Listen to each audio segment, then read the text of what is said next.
Dios te salve María, llena eres de gracia, De el Señor gracia es el Señor es contigo. contigo. Bendita tú eres Bendita tú entre eres todas las entre todas las mujeres, mujeres y y bendito bendito es el sea fruto de tu tu vientre, vientre, Jesús. Jesús. Santa María, Santa Madre de Santa María, María, Dios, Madre de Madre de ruega Dios, por Dios, ruega por nosotros los ruega por pecadores, nosotros pecadores, ahora pecadores, y en ahora y en la la hora hora de de ahora nuestra nuestra y en la muerte. hora de muerte. Amén. Nuestra Amén. muerte. Amén. Gloria al Padre, y al Hijo, y al Espíritu Santo. como era Como en en Como un el en un principio, principio, ahora y ahora y siempre, principio, por los Siempre siempre, de siglos de los los siempre, siglos, siglos. por Amén. los siglos amén. de los siglos. Amén. Muy bien. Vamos a hablar de la creación. Todo fue hecho por Dios Padre en la persona de Jesucristo y hecho con amor. Por tanto, todo ha sido hecho con sabiduría y todo ha sido hecho por amor. Eh, el Hijo es la sabiduría del Padre y por tanto, pues nada de cuanto Dios ha hecho lo ha hecho sin el Hijo, pero en la unidad de la Santísima Trinidad, nada de cuanto ha sido hecho sin amor. Por tanto, la única explicación que nosotros encontramos para entender la creación es la sabiduría de Dios y el amor de Dios. Voy a tratar de ahondar en esto.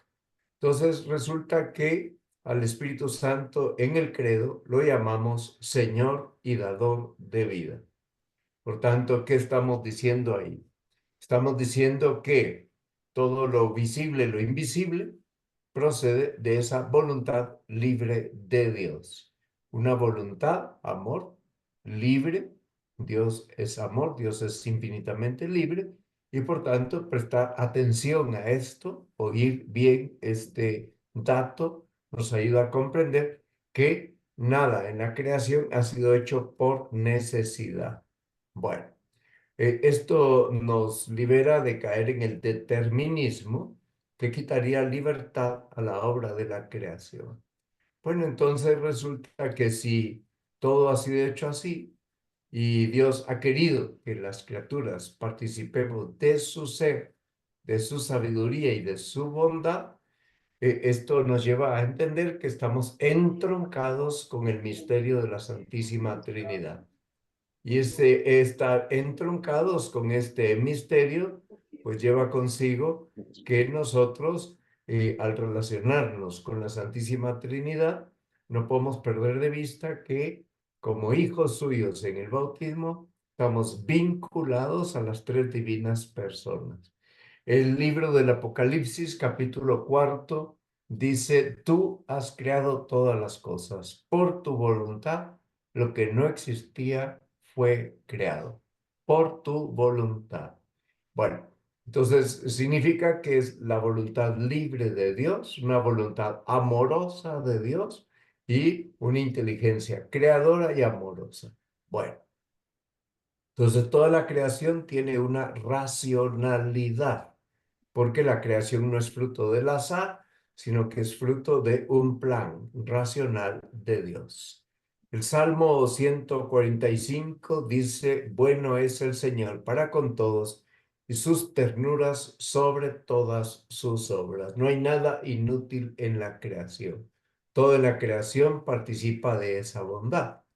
Claro que del día 1 al día 5 de la creación, al terminar cada uno de los días en los que se narra la creación, se dice, y vio Dios que era bueno. Sin embargo, al terminar el día 6 de la creación, se añade algo que no se había dicho antes, y vio Dios que era muy bueno. ¿Qué significa esto? Que el hombre fue colocado en la cúspide de la creación. Bueno. Y por tanto, el hombre tiene la enorme misión de dar gloria a Dios con su inteligencia y con su voluntad. Por tanto, nosotros no damos gloria a Dios solo por el simple hecho de existir, sino que le damos gloria a Dios pensando en dirección a la verdad y amando en dirección al bien supremo. Bueno. Si la creación es querida por Dios, es querida como un don, como un regalo. Catecismo de la Iglesia en el número 299 explica este detalle. Es un don, es un regalo. Por tanto, un don se aprecia, se valora y se respeta. Todo esto ya va llevándonos a comprender que en el misterio de nuestra participación en toda la obra creadora de Dios, estamos colocados en la cúspide del mundo visible, de las criaturas del mundo visible, y colocados como administradores inteligentes y amorosos de ese plan de Dios. Bien, la bondad de la creación, en esa bondad de la creación, nosotros descubrimos que el don es libre, que ya lo dice el Génesis capítulo 1, versículo segundo, nos dice que el Espíritu del Señor aleteaba sobre las aguas. Es el capítulo primero del Génesis. En el segundo versículo ya se habla del Espíritu del Señor. Como el Espíritu Santo es la persona don y es el amor subsistente entre el Padre y el Hijo, un amor tan perfecto que es una persona, entonces la relación nuestra con el don es recibir el don, pero al recibir el don, también nosotros nos hacemos responsables de amar como somos amados. Bueno, y de administrar la creación con ese mismo tipo de amor. La Iglesia confiesa que su fe en esta obra creadora del Espíritu Santo, que es dador de vida, fuente de todo bien. Y cuando vemos que en las criaturas hay límites, eso no indica algo negativo respecto a la obra de la creación. Los límites son debidos justamente a que las criaturas somos criaturas, no tenemos infinitud y en consecuencia se aprecian nuestros límites. Pero por otro lado, también podemos ver que en las criaturas, pues hay cosas que nosotros no entendemos, no alcanzamos a entender para qué sirve una especie respecto del conjunto de la creación. Se puede estudiar, pero a simple vista no siempre lo alcanzamos. Bueno, entonces el fatalismo es una manera de pensar que los acontecimientos no se pueden evitar porque están sujetos a una fuerza superior que rige al mundo y no se puede cambiar el destino. Esta es un poco la visión que tiene el pueblo maya. El pueblo maya es fatalista, tiene una visión determinista. Sienten que están determinados por un espíritu o por los espíritus y que ellos no pueden hacer nada. Y esto es lo que explica que muchas veces encontramos una actitud pasiva porque no tienen conciencia de su libertad para administrar ordenadamente todo lo que Dios ha creado y nos ha puesto a administrar. Este fatalismo no cabe en el cristianismo, ni tampoco el conformismo, porque estamos llamados a ser dueños de nuestro destino y a decidir en libertad.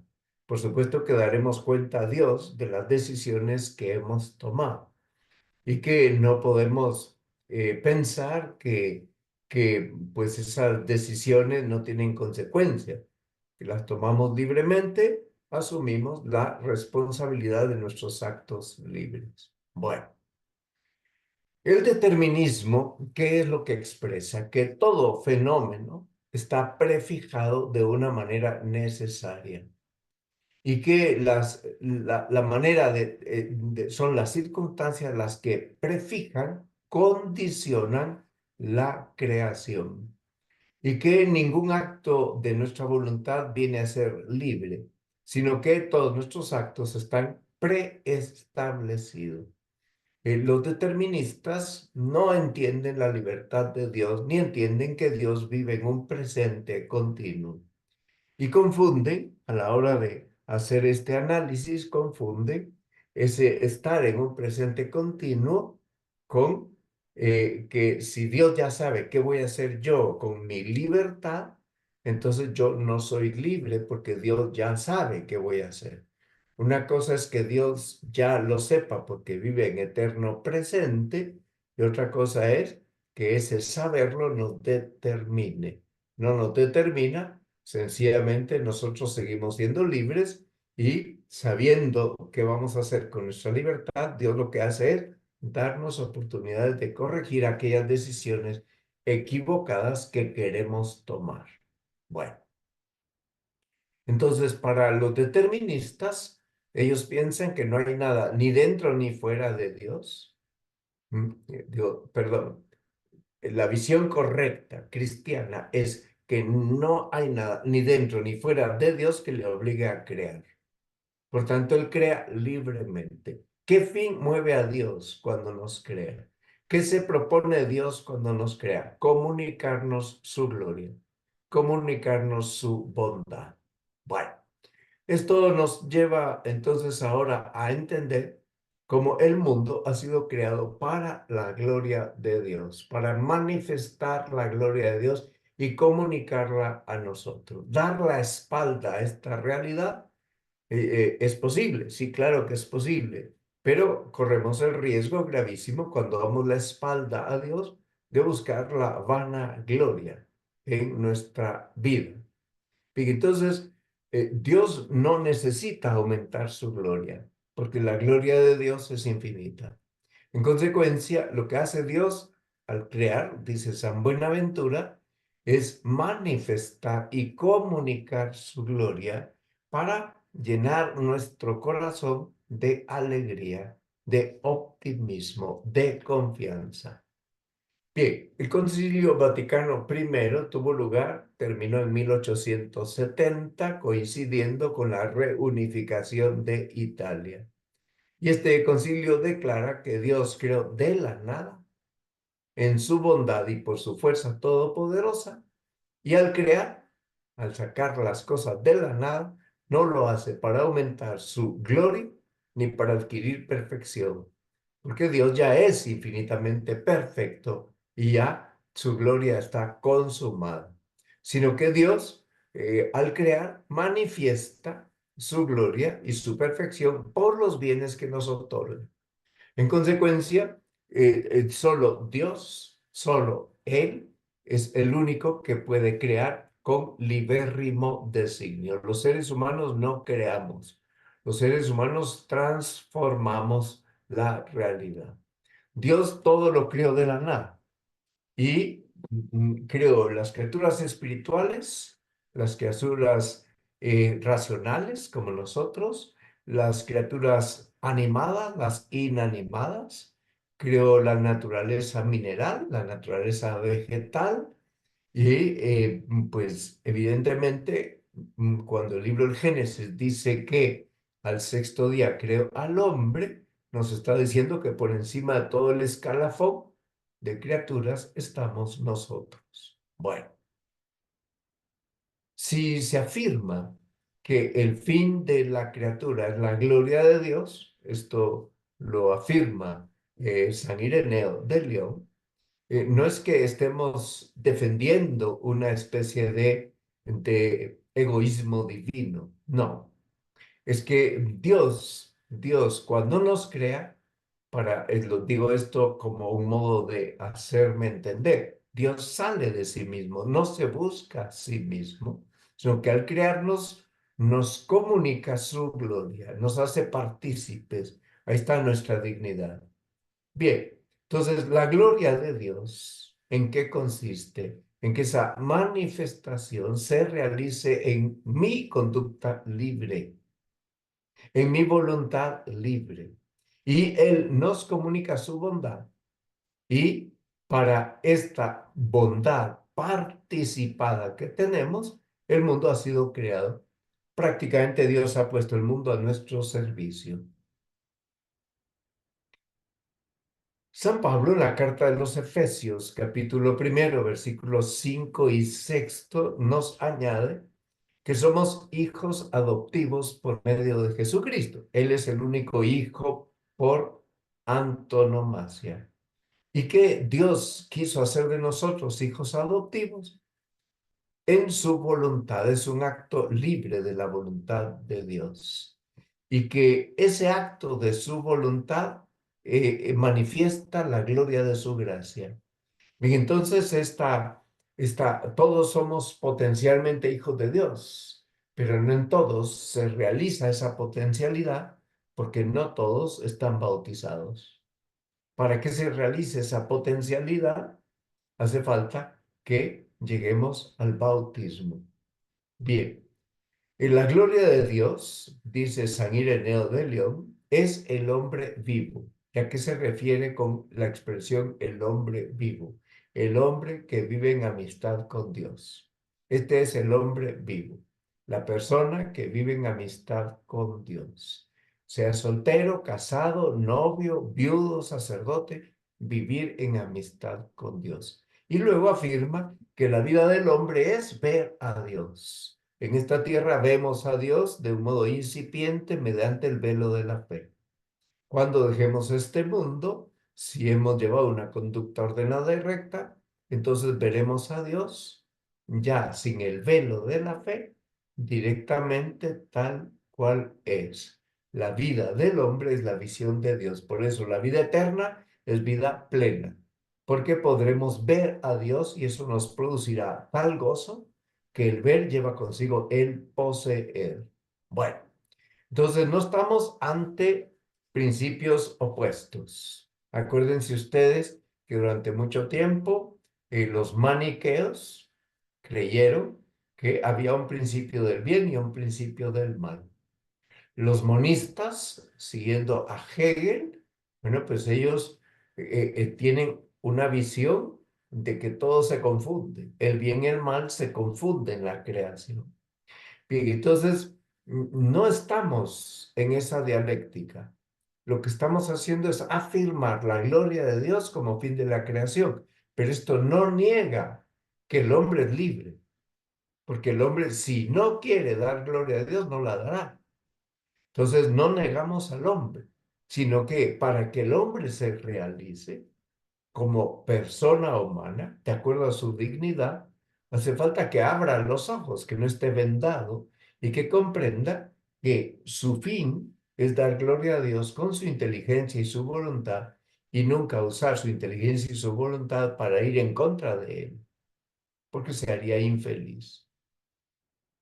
Bien, nuestro optimismo entonces exalta por un lado la infinita bondad de Dios y por el otro lado la bondad de la criatura.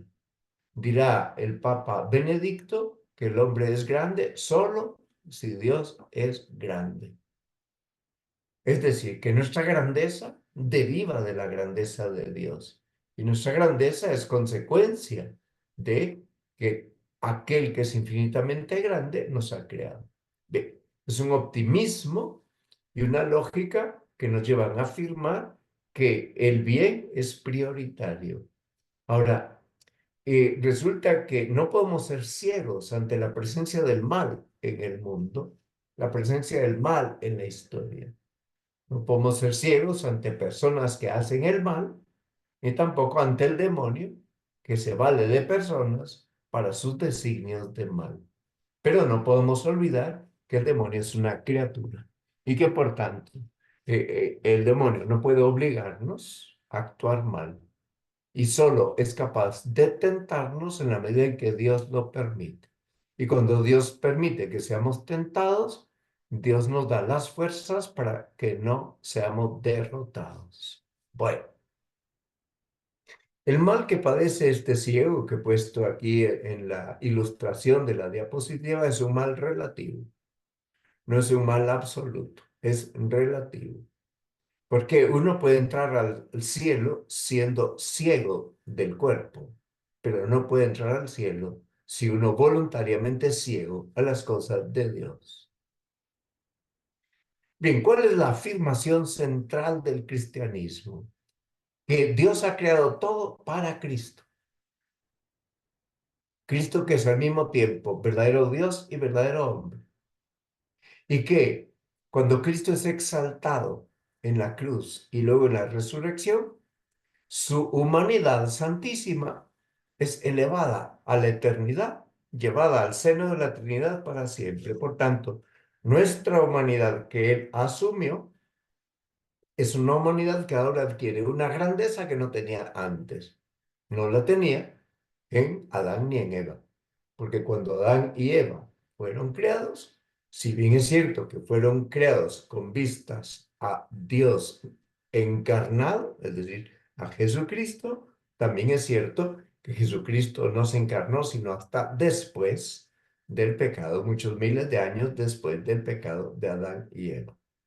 Bien, vamos al punto 3. Todo lo creado tiene un carácter temporal y es posible que en las criaturas haya evolución. Bueno, Dios ha creado cielos y tierra, dice el Génesis capítulo 1, versículo 1.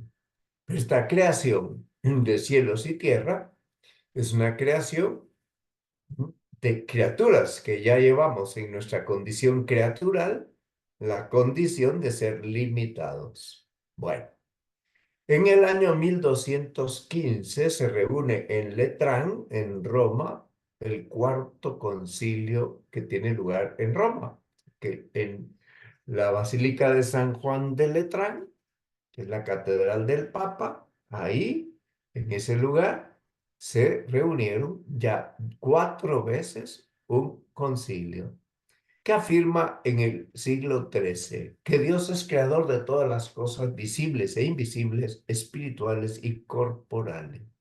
¿Y por qué es esta afirmación en el siglo IV? Estamos todavía, fíjense ustedes, perdón, en el siglo XIII, estamos en 1215. Esta afirmación se hace porque no se olviden que ya existían los gnósticos.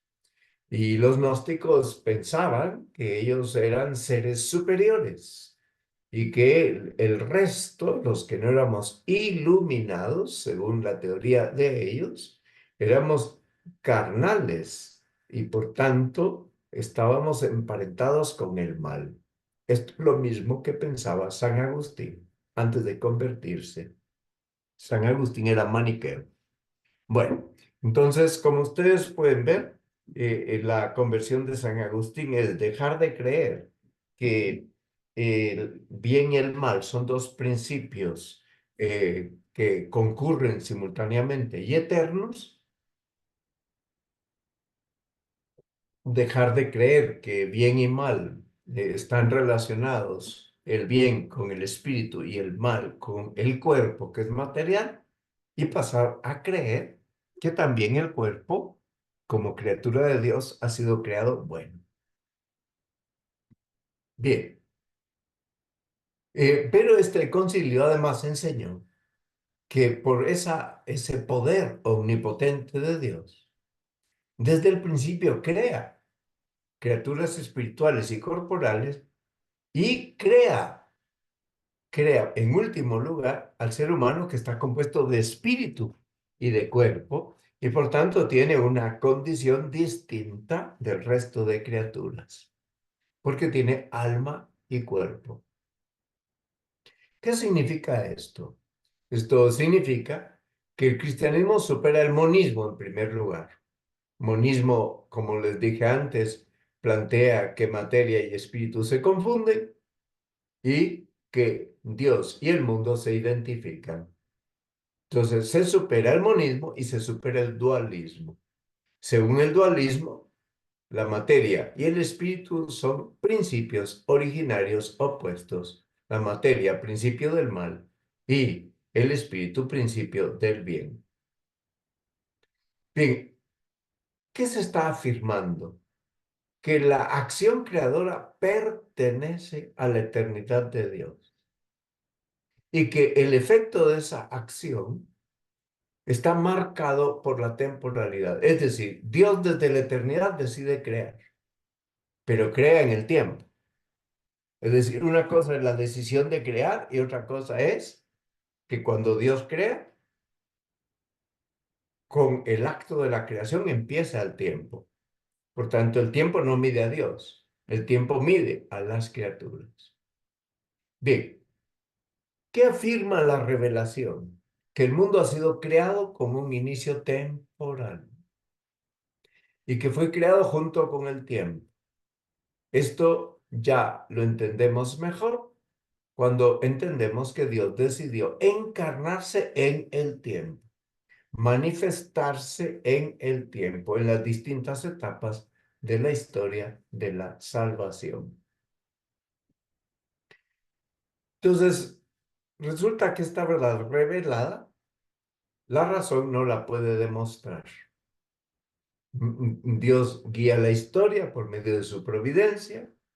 Providencia quiere decir el plan de gobierno que Dios tiene para dirigir las criaturas hacia su perfección. Eso es la providencia. Y Dios va guiando la historia, pero cuenta en esa guía con el concurso de causas segundas libres. Entonces, la creación tiene un comienzo, pero no se reduce al momento inicial, porque si dijéramos eso, estaríamos afirmando con los masones que Dios crea el mundo y luego se desentiende de él, lo cual es falso. Si Dios se descuidara un instante, el mundo volvería a la nada. Entonces, cuando hablamos de una creación continuada, ¿qué estamos diciendo?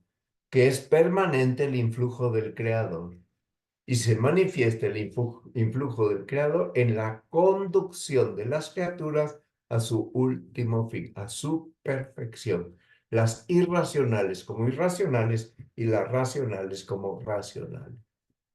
Entonces, la creación se revela en la Biblia como un acto de Dios que continúa en la historia y que va a culminar cuando en la segunda venida de Cristo se produzca la nueva creación. Antes no.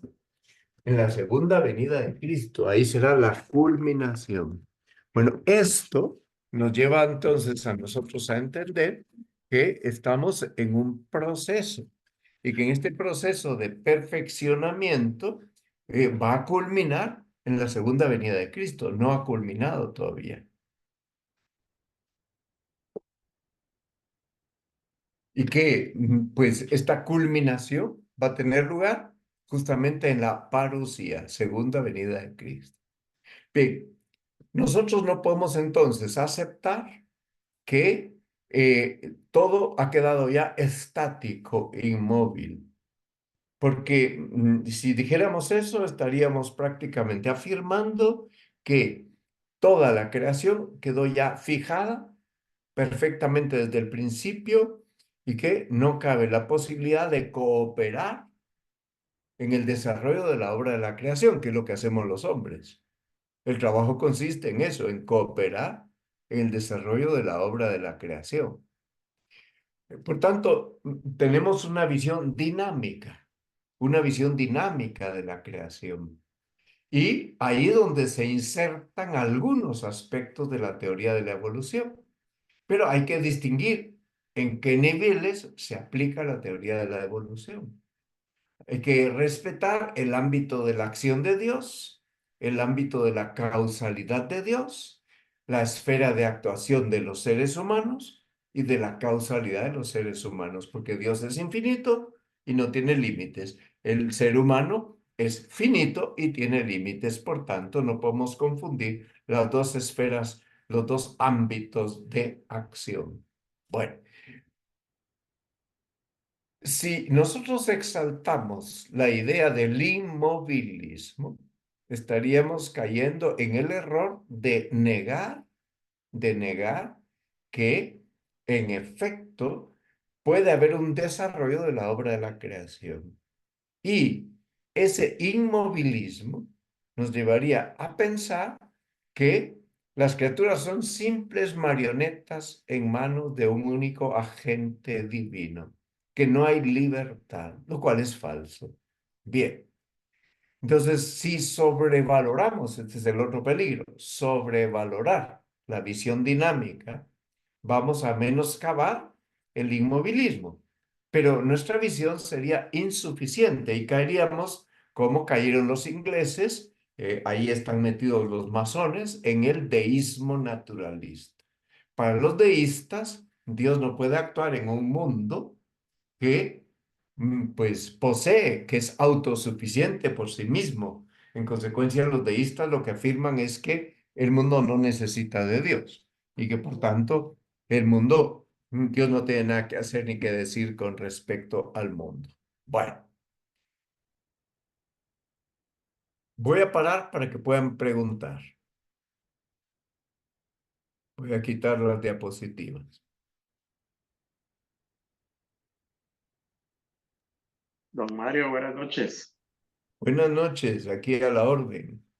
Fíjese, don Mario, en un chat hace poco alguien ponía que todos somos hijos, que no todos somos hijos de Dios, que somos Sí, criaturas de Dios.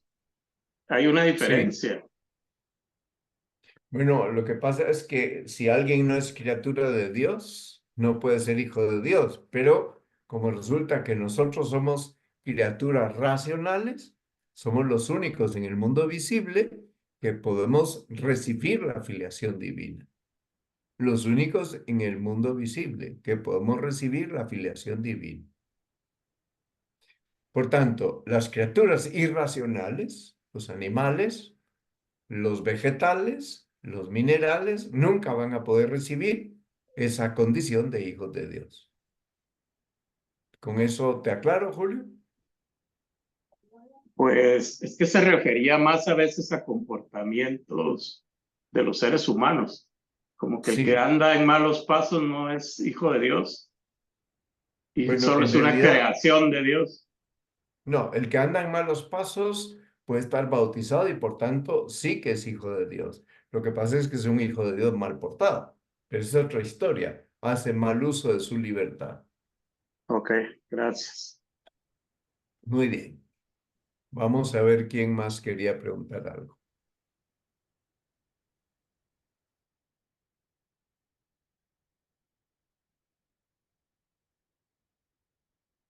No veo más manos levantadas.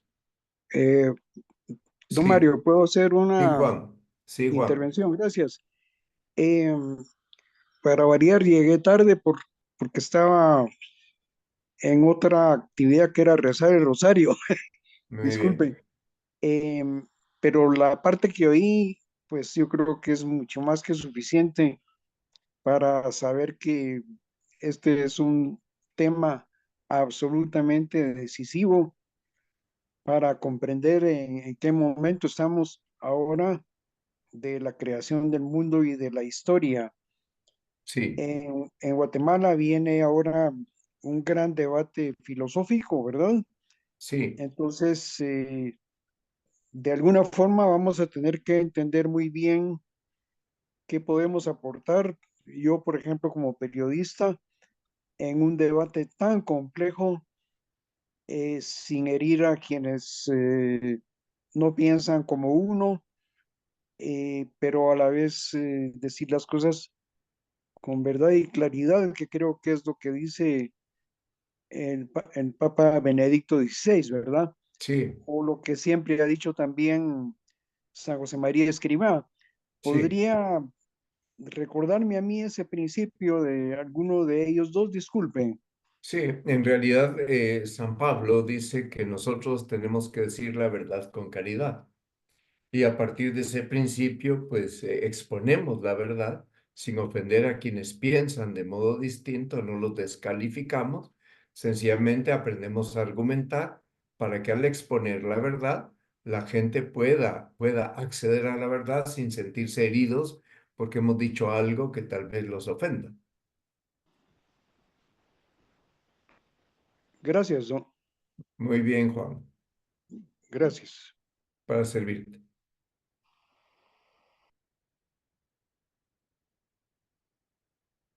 Yo quería preguntarles si fuera posible que la clase de los lunes pase perdón, de los jueves pase al martes a la misma hora. ¿Por qué ocurre que ahora, a partir de este jueves, de hoy en 8, voy a tener que cubrir una atención sacerdotal que no tenía en el semestre pasado? Entonces, voy a estar ocupado desde las 5 de la tarde hasta las 7:30 de la noche atendiendo esa labor y necesitaría cambiar esta clase para los martes a las 6:15. Si no tienen inconveniente, por favor avisen a los demás y la semana entrante, si Dios lo permite, nos veremos en martes a las 6:15 de la tarde. Sí, Klaus les va a recordar.